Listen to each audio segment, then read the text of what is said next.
بینەرین هێژا جارێکە دی ئەم هاتنە خزمەتەوە بەشێ دوێ دەژێ دیدارێ دیگەل مامۆستا سعید مەموزینی و بابەتێ مانی و دیانەتا بانی مامۆستا ئەس حەستکەم ژەنابێتە بزانم یعنی ئەتباعی مانی ئەف کەسین دیف چوون ئەوە نوێژتکردن یعنی نوێژ هەبوون و بژن سەڵات ئەواژی من نوێژێ هەبوون نوێژتکردن مانیەتێ نوێش هەبیە ڕۆژیژی هەبیە ڕۆژیژی هەبیە نوێژێوان بەرەو ڕۆژێ بیە بەری خودکردنە ڕۆژێ بەری خۆدانە ینی کا بەری ڕۆژێکیوە وەسەد چوون بەری ڕۆژەیە نوێژێوە هەبیە ڕۆژی واژی زەحمەتتری مەبیە یعنی فەسلێت فەسل تاتە گۆڕین بۆ نوێژێ بۆ ڕۆژیەوە 48 ساعت بیا ڕۆژیەوە یعنی دوو ڕۆژە چ نەخۆن ئەوە طبعاً ئەوەشی جز ئەکەل تەسەوفێ ئەس بێژمەتە یعنی سوڵبەت تێدا بیە دینێمانی بەرەندێژیە تا بڕووکە نەمایە زەحمەتێکی زۆر تێدا بیە مثلەن دینە ئیسلام سەحکەی گەلک ئاسانتریمانیە طبعاً يعني سه روجن ويعني وقتها داسي شان كريا حتى ماشي ممنوع على الإسلام مثلا ترك الدنيا المعنوية تشجيع ترك الدنيا يتكت زردشتيش ممنوعة ترك الدنيا نقول ترك الدنيا بجن دنيا بو خبان يعني دنياش حقي ويا بس شكس تجاوزي حقي كسينكت بله يعني عدالت يعني دينێکی مرۆڤاییە طبعا ئەس بێژم هەم زەردەشتیەت هەم مانەویەت دینێکی مرۆڤایەتیە هەموو ئەدیانێش هاتین ئەو ئەدیانێ هاتینە بۆ ڕزگاریە مرۆڤایەتی بەسەر کەسێک نەوعەکێ ئەمە ڕۆژێ دووە گەلک زەحمەت پێ 48 حتا ڕۆژی 48 ساعت دوو ڕۆژ يعني نوێژ و ڕۆژ نوێژی بەردەوام بیە و زەکاتی تونە وەلدە زەکاتژی هەیە ئێفەتە عەلیمی گەلێکی نزیکی ئیسلامێنە مانی ئەول هەر کەسەکل هەندێک تشتای وەلگرتی هەر تشتەکل هەندێک تشتا وەلگرتی هەمی ئەدیانێت خوێندی بەس ئیسلامی وەختی نەبوو و ئیسلام پشتی ویاتە هاتیە دینێکی جدید المەجموعی وان دینا تێکریە تشتێ جدید تێکریە بەرهەندێ چونکە تشتێ جدید تێکریە ئیبداع تێدایە دەبێژن فەلسەفێ مانی بەڵێ فەلسەفەیە یعنی هەگە ئەم اعتیبار بکەن فەلسەفەت ژیانێدا يعني تبجد أفت شو جوري فلسفية فلسفة التصوف مثلا وكان دك بيجن أو تصوف مولوي وشمس تبريزي هيا بيروي المعني بس ناو نهينانا بو نويريانا ناو بينا يعني تبريزي ومولوي جي أف ربازة بكار إنانا أف ربازة بكار هنانا بالضبط بس نبرنجك أشكره نوير الرنج وسر رأي عندي كنا نويريانا أشكره وكان مثلا شمس تبريزيات يكشتن يكشتن أما تعليمات يدوا يتصوفي أو سماين وكمولويها يا والمعنوية شبيه طبعا هو بيروي المعنوية السماوية بلي سمايك أو موسيقى طريقة المولوية الطريقة المولوية يا بل مانية سيدا تدبيني يعني أمين معلوف ابن بيسكار اللبنانية نافدار أمين معلوف أو رومانك هي بناوي حدائق النور هميل سر ماني وديانة مانية تدبيني يعني ماني وصا أهميتك زيادة هي ناو أديان هذا يعني تو يانجي اگر ام برسيار برنگك دي بيجن چه گرنگيا خود ناو أديان هذا هي وشي من قد ماني سراسري دنياي قريايا وسفيري خوف ريكريا وجي نقيشتيا بقريت بل او ناويتا قوتي والمصري جي تبخد زاني دكتورة عايدة بدر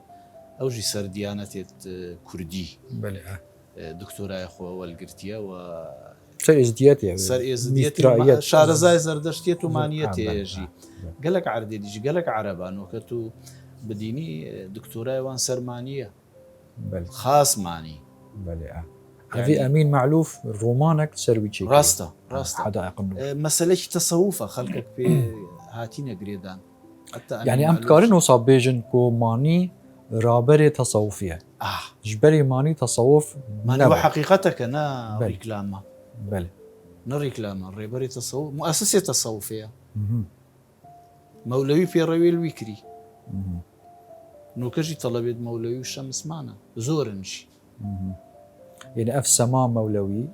يعني المانەویەت یا مانويات ايناينه بەێ بله بس برنجاكي وقت بيجن هاي ما يانجي رمز يانجي رابطر يعني بشارت يعني برنجاكي جرنجان نا حتى شعري واتو ئەگەر بخوێنیەوە هەیە مەولەوی و شەمس خلافی تعالیمێمانی نییە تەسەوفە خلافی تعالیمێوانیە هیچ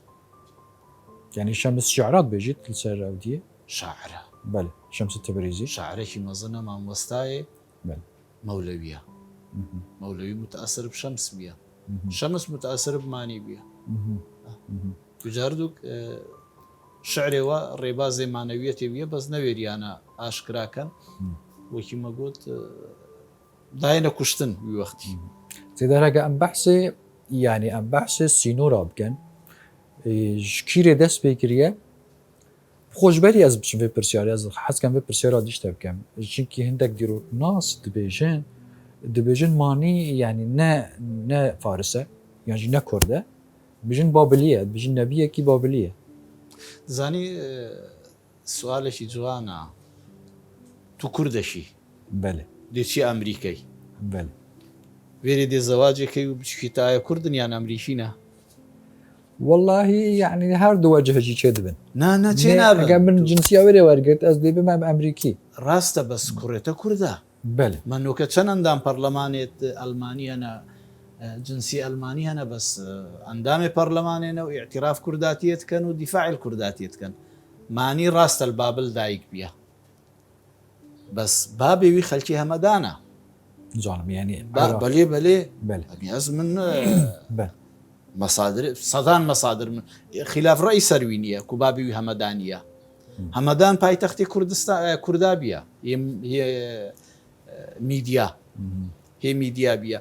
ئیمپراتۆریەتێ مات ئەو هاتیە بابلژی بندەستێ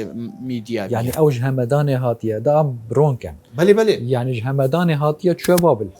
100% والبابل يجي بابلێ هاتیە دنیاە هاتيه بله ڕاستە مثلا نوکە دەبێژن محەممەد علی پاشا ئەلبانیا طبعا ئەلبانیا کووردە مؤسسه مصري مؤسسێ مصرێ بله کووردە بۆ الدیاربەکر کوێ ناوجەی شێ عوسمانی قائیدەك ژێ دەرکەفتیە ئەلبانیا هاتیە مصر ماشەوە چ علاقە هەندێ ئەو خۆت ئاعترافەکەت بێژی دەست کوردم خەلکی دیار بەکرم بله يعني تو نەشەی بێژی محەممەد علی پاشا نەکووردە نەشەی بێژی مانی نەکووردە نەشەی بێژی زەردەشت نەکووردە کیش عەردێ ڕابینە ئەو کیش عەردێ هاتینە دنیاە بابل وی وەختی عەرەب لێ نەبیە بۆ ئاگداریەتە عەرەب نەبیە بله ساسانی حکم لێ کردە ساسانی ئەگە کورد بن کووردە ئەگە فارس بن فارسە بەس پڕانیە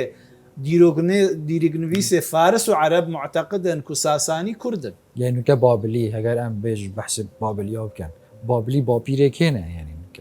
بابلي نا عرب تو تاكيد كان عرب نينن او نەخیر عەرەب وێرێ نەبیە وكرد جنينن بابلي نا كرد ساسانی وێرێ بین نوکە عەرەبن بەێ بل عرب نوکە میسلجی عەرەبە نوکە بیە پڕانی عەرەب بەس پڕانی کورد بوو بله ڕحالێکی عەرەب تێتە میسل بێژی دەسات من میسل کەس نەبوو عەرەبی بزانیت من متەرجمێ گرتی یعنی نا شک تێدانیە کورد بینێمانی زەردەشتی و مەزدەکشی هەرسێک تمام تدا ام نەبێت تاریخی چاواشە بکەین و مە بێت قەستا بینینە ناو تاریخی کوردی بەسکو من سەر تاریخی کوردی شۆل کریە بله شۆلێ منێ توفكولاري يعني بل سەر تاریخی کوردی مانی 100% کووردە چاوە ئەزوت و کوردی ما مستأمنين وكان بحثي حدود ينجي السنوري ينجي الجغرافيا كديني ماني تدا بلاغة بو يمكن يعني شكيري حتى كده شوي مانی البابل ڕابیە البابل جدايك بويا ژدایک بۆ وێری ژێران والويري خويندية. خويندية مازن بويا عملوا بيا 24 سال بەێ البابل بەلاوە کریە دەست پێکریە بەلەمی سوار بیە بینێ دوو ڕوویبارە هاتیە دیار بە کرووانێ طبعاان بله پێدا چویە تا گەیشتیە نک هەندێ ئەوەل کوێ ئیرانی ئەول چوە ایرانی ئەوە کوێ ئیرانی پاشی کوێ هەندێ پاشی کوێ سینێ بله پاشی زڤڕیەوە و پاشایەت ئیرانی احتیرامێوی گرتینە و هاری کاری و هەندێک بژن چوە ئەفغانستانی و کوێ پاکستان ئەفغانستانی ما ئەفغانستان و هەندەوە یەک بین هەمووی وەخت کوێ وێرێژی بله پاشی دینێوی گەیشتە فەرەنسا و ئەلمانیەژی وی وەختی ئاها چونکە تڤیا ئەو چی بێ وێرێژی مادام وەنیە جوغرافیایە دینێوی ئەوەندە بله بله بەرفرە بوو بله بەزنوکە کەس نمایە خۆ نەفەرەك ژی نمای بێژی ئەزمانی مانیمە مانەویمە محتەمەلە ئەو دینە المانەویە تێنێ زگبی دەوێنەوە کە جلکێ سپیتکەنە بەرخۆ و دێچنە ناوەکی ئەوەی هەیە یحیا پێغەمبەرێوانە ناوەکی سەر زمانێ منە ناوەکی سەیرە البەغدا ژیانە بله باش سيدة ام بحثي يعني ما بحثي بربلاف بونا ويكر دبيجن ديروكراس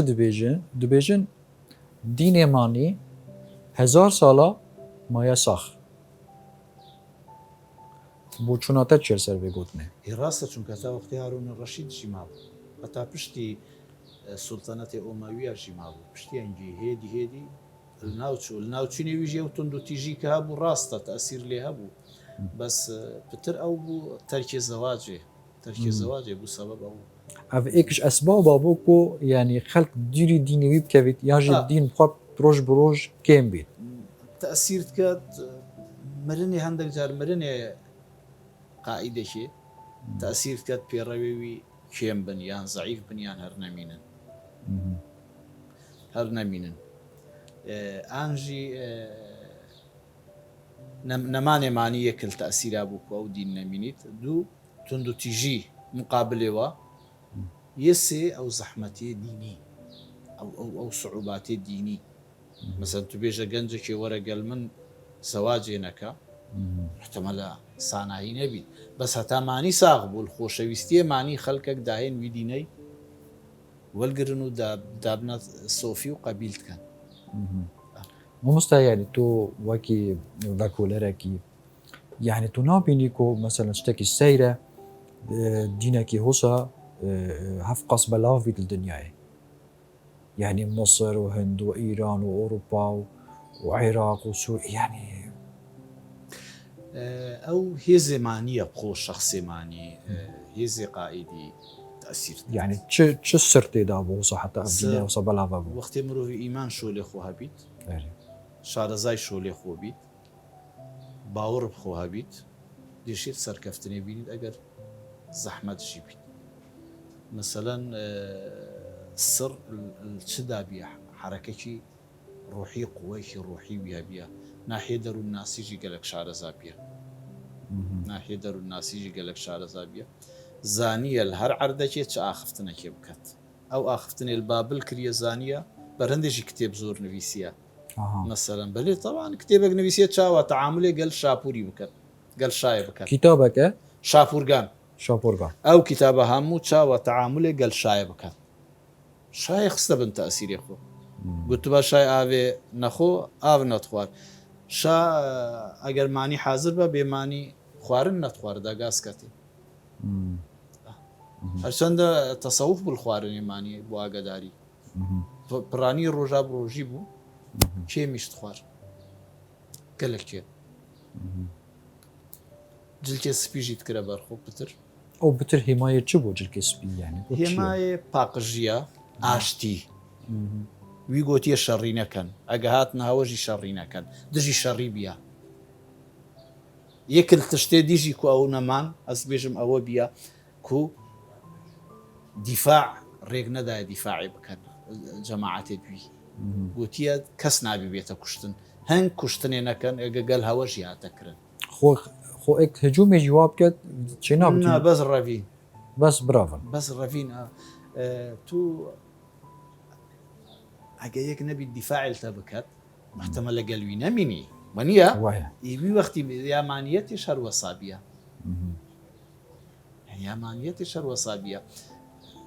ئاشکرایی گوتیە ئەگەر هەوە بکوژنجی کوشتنێ نەکەن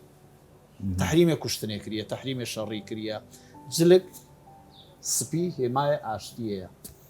يعني غاندي بيرا من هات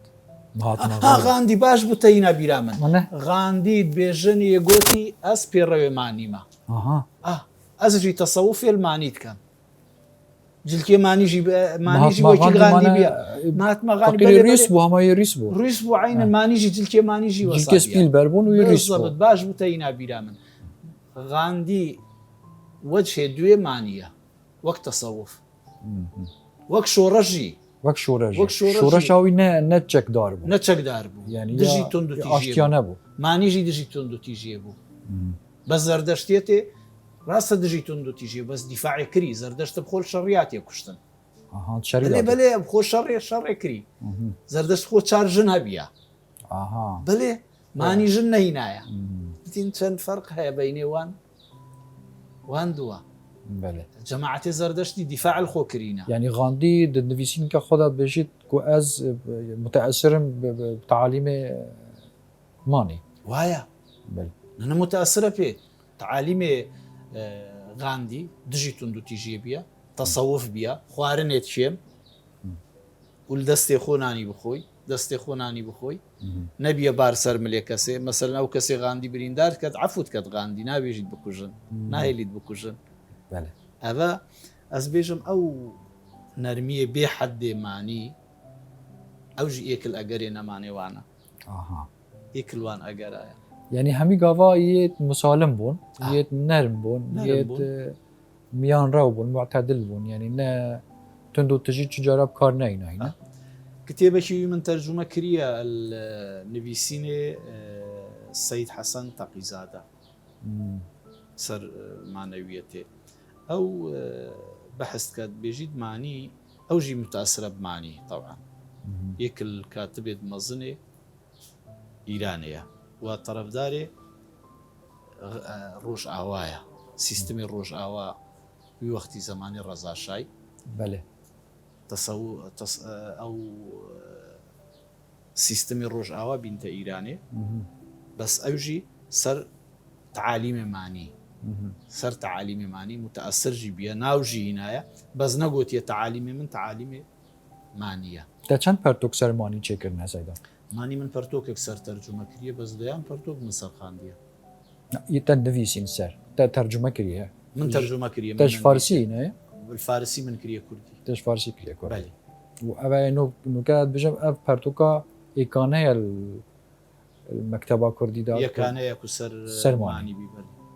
مانی و دینەکەی ناوێ بێ سەید حەسەنێ تەقیزادە من کریە کوردی فارسی بۆ کوردی تا بحثي هندي كرسيدا كو ماني تقريبا زيداتري تشل كتابة هنا ڕاستە ونيا يعني تشل كتابة تا چل کتێبی وی دیارن کو هەیە پترژیە بترژیە. شەوتان دینایان نەمایە یان ئەوە بیە ناف چویە باشا ماني بيجن بخط آرامي نفيسي وصل بيجن بخط آرامي نفيسي وبقى يعني نيجار كيش بوجي نیگارکێش بوو خەت نەمهمە چونکە ویل بابل خوۆندیە ویل بابل خوۆندیە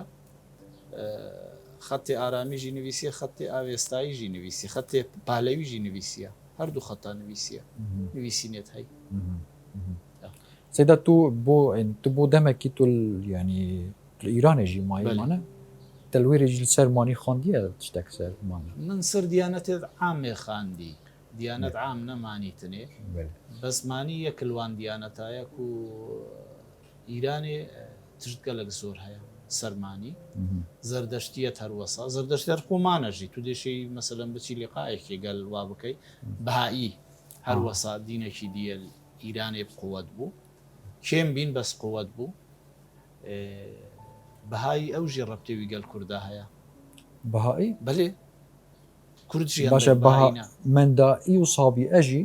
ئەو من گوت دینەک نێزیکی مانیە سابی ئەبوو. باش بسابی ئەلمەنداویە مانا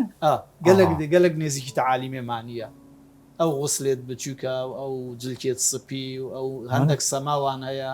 نێزیکی مانەویەتەیە یعنی سابی ئەو و مندائیجی هەر یە کووردا بوون ئەv دینە نازانم هێ کووردا بینە ئانا چونکە کوردستانی کە سیوانیە ئەمما ئیرانی هەنە پێڕەوێەوە بێژنم ئیرانینە طبعاً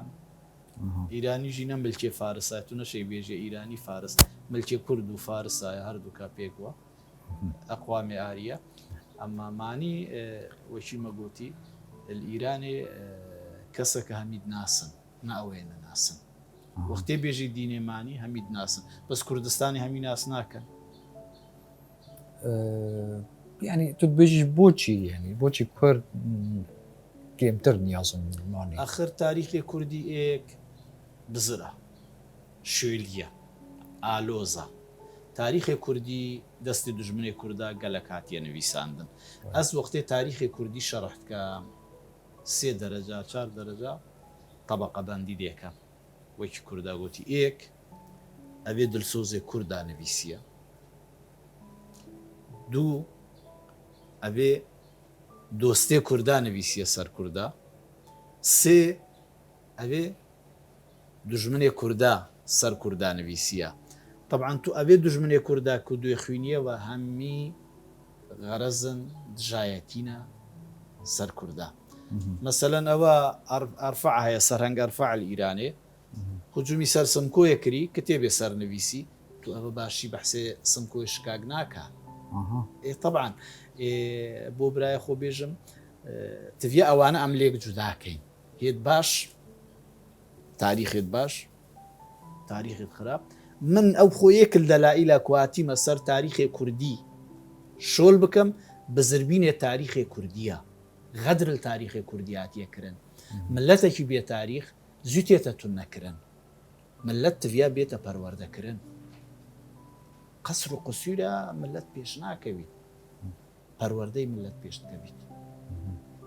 پەروەردەی مێشکی فکرێنەتەوەی مەژی تریا چێبیت ئەوە مەسئلێمە و ئەوە مەسئلێ تاریخی و ئەسەر تاریخی شۆڵکەم طبعاً کورد و کوردستانژی من نویسیە و کورد و کوردستانێت کو من خوێندی مەسەلەن شەرەفخانەی بدلیسی یان دێگەیە قاسملۆ یان دێگەی ئایەتوڵا مەردۆخ هەممی کەم و کورتیە تێداهی شەرەفنامەیدا هەنە حتا شەرەفنامێشدا هەیە بەس بۆوی وەختی معجزە بیە یەکەم تاریخە تو نەشەی بەهایەوی کێم بکەیت یەکەم کتێبە سەر تاریخی کوردیاتیە نویساندن بەس بێ ئەڤڕۆکە بێژنگ بکەی بێکەم و کوڕینیە ئێمەژی ئەڤڕۆک و من نویسیە بێکەم و کوڕینیە سوبەگە جیلێ جدید کوتێن دێشێن وەختێ بێژنگ بکەن بێگومان کەم و کوڕی دێ تشتێر بێکەم و کوڕیل دنیای وجودێوی نییە چکە ئەگەر مرۆڤی شۆل بکات بێکەم و کوڕیژیە بیت هەتا نویسی نێشتا بێجە تاریخی کوردی تڤیام لێ خوددان دەرکەوین مەسەلەن تو ببینە یەکی ئەمریکی دێتە چیایە کوردستانێ باشترین کتێبێ سەر نویسی ئەم پێشمەرگە بینە چیایە کوردستانی مە کتێب سەر نەنویسیە مەسەلەن بۆ نمونە وەخت نەبووە یان وەخت نەبیە بۆ دێشەی مەسەلەن تو ئەم پێشمەرگەبی هەم بنویسی نه يعني ممكنينه بزحمته يعني بزحمته صناعي نية طبعا بروسيس نویسین بخوا وقت بيدويت وشول بيدويت و يعني او دبي بالي سيدا بوتشي يعني ديانات توحيدي ابي افا بارا بتر يعني معنويات هم يعني وقت بيجن تهميش كرن وشر وجي كرن معنويات چونکە ڕێکێکی جودالوان هەڵبژارد ئەوان خەتەر سەرخۆتزانی شەڕی ویکردن مانەوێتژی دینێکی تەوحیدیە منە بەحسی خودت کرد يعني ئەواش دزانی خدا هەیە خدا هەیە یەکە خدا یەکە خدایەکە بەس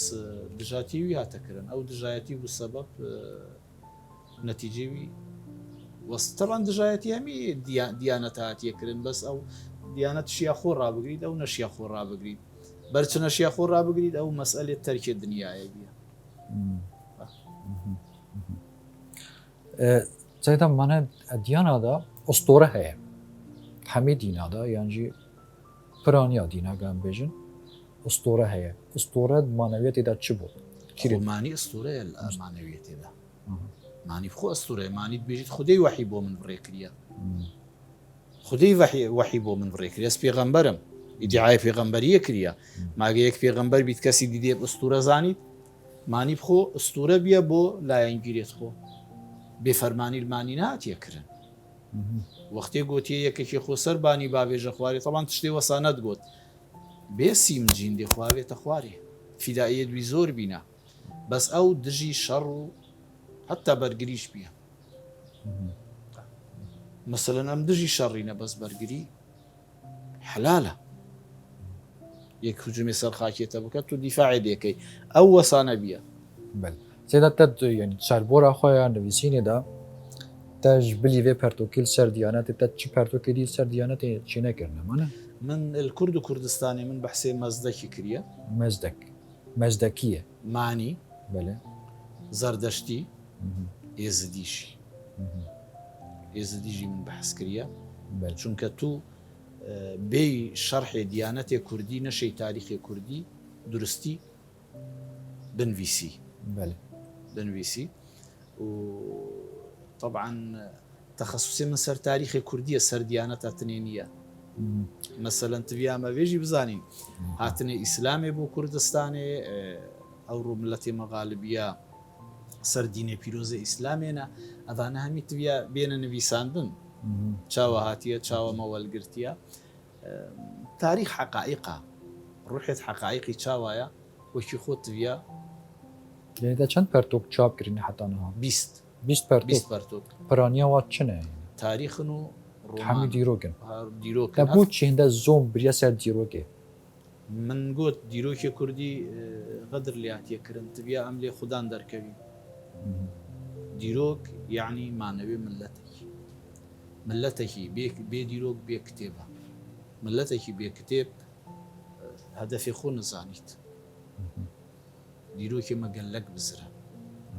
اگر هيرودوت نهاتبا تاريخ امبراطورية ميدياي ننويسيبا نوكا چه بردسته من ابو هيرودوتي خدمت كردا كركو ديروكي اوي نويسي ديروكي ميديا نويسي نوكا بو مايا وقبا وبابيرت كردا بله ما مستعذب دوما هيك برسيار جنابه دكم چونكي دمه ماشي نما ومات وسطان ديجي تا چل برل پیش یعنی پاشا روزی تا چل برل وقتی نویسی نوكا سر تشتكي مهم شولت كم جلدي شي من طبع كريا فلسفي بيري نتوي كردي فلسفي بيري نتوي كردي شرح تاريخ كردية شرح فرقه نبيسان فرقه ونيا استصور كم احتمال زي كم كذبم احتمالك وشرح تاريخي دي كم بۆ ڕوویدا چاوە ڕوویدا چ سەبەبە